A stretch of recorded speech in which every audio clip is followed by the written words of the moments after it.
그래, 결국에는 이제 토가갖고 얘기해서 방광암 때문이야. 아니 뭐 돌 치료하면 되잖아요. 염증, 항생제 주면 되잖아. 근데 암이 나오면 완전 달라지잖아. 네, 안녕하세요. 맨스토크의 정재동 홍무성 원장입니다. 네, 원장님 오늘은 어떤 맨스토크 준비하셨나요? 오늘은 쉽게 말하면 피오줌이죠. 혈뇨에 대해서 얘기를 해볼까 합니다. 혈뇨는 결국 요로상피계 암의 중요한 증상이 될 수 있기 때문에 최근 비뇨기과에서도 매우 중요하게 여기는 증상이자 질병 중에 하나입니다. 혈뇨라고 하면 환자분들이 제일 궁금해하시는 게 이거 되게 위험한 거냐 이거 같아요. 만약에 환자분이 처음에 피오줌을 봤다, 그래서 저한테 만약에 이거 위험한 거냐, 제 대답은 모른다입니다.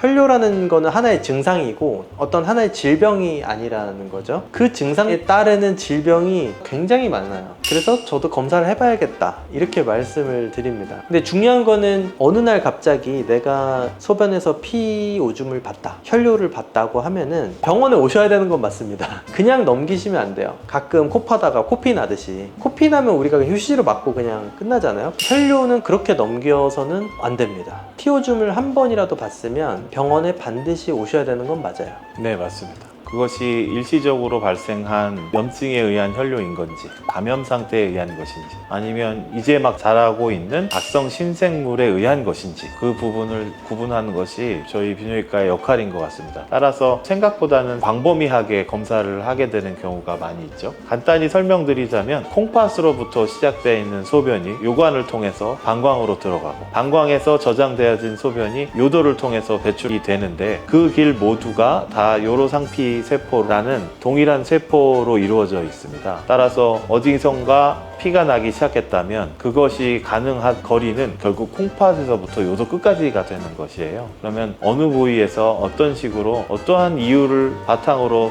혈뇨 증상이 나왔느냐를 확인하는 것은 광범위하게 될 수밖에 없고, 위중한 정도도 검사 결과에 따라 달라질 수밖에 없다고 생각합니다. 아까 말씀하신 것 중에 이제 악성 신생물이라는 거는 쉽게 말하면 암입니다. 그죠? 그런 중요한 질환일 수도 있다는 거거든요. 얼마 전에 그 환자분도 있지 않으셨어요?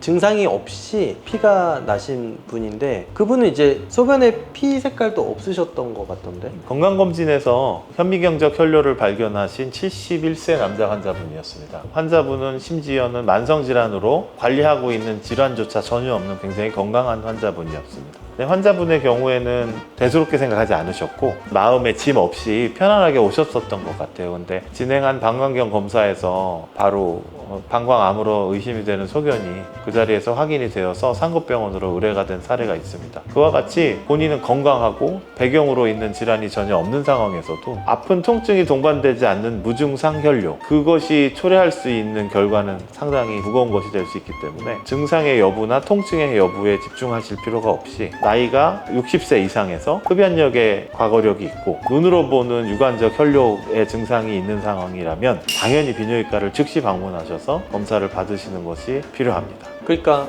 뭐 증상도 하나도 없고 약간 붉은 소변 정도가 나온 것 같은데 한번 와봐서 검사를 해봤더니 암이 진단된 거네요.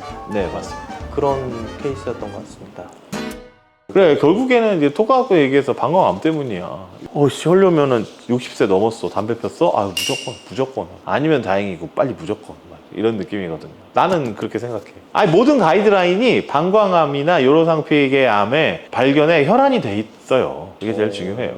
그렇죠. 솔직히 말씀드리면 저희가 놓치지 말아야 될 거는 사실 암을 놓치면 안 되는 거거든요. 그거야. 그래서 그것 때문에 저희가 이렇게 막 장황한 얘기를 하는 거예요. 아니 뭐 돌 치료하면 되잖아요.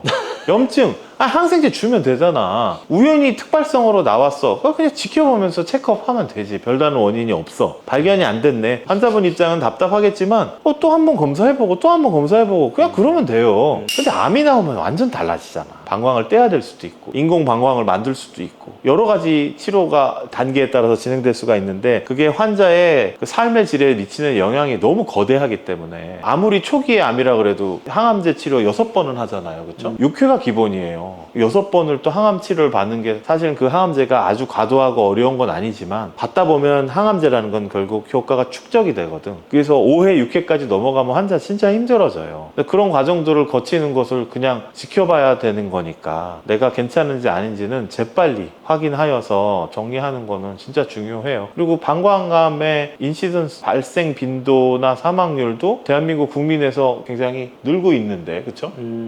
제가 의과대학 다닐 때만 해도 약간 이런 말 하면 미안한데 듣보잡암 그런 느낌이었는데 필드에 나와서 진료를 보면서 느끼는 거는 완전히 대한민국의 고령화를 고려할 때 비뇨기계 종양에 대한 경각심은 아무리 강조해도 지나치지 않다. 난 그렇게 생각해요. 그래서 이제까지 우리가 대담하면서 얘기한 내용보다도 사실 혈뇨가 제일 중요하고 그 부분을 간과하지 말라고 요런 유튜브 채널을 통해서라도 환자분들한테 말하고 싶어요. 진짜 이게 너무 중요한 부분이에요. 중요합니다. 네.